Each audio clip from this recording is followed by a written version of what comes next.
Assalamu Walaikum. Hello everyone. Welcome back to my another video. In this video, I am going to show you how to bold table borders in Microsoft PowerPoint. Without further ado, let's get started.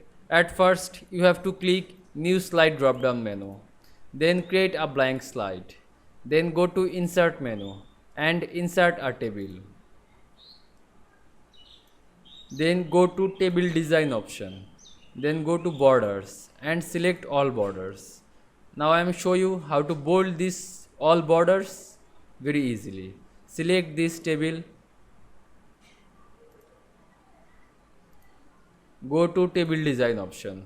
Then go to pen weight option and click drop down menu. Now select 6 pt and click this border. You can see I change table borders to bold very easily. I hope you enjoyed my video. Please like, comment, share and subscribe my channel. Thanks for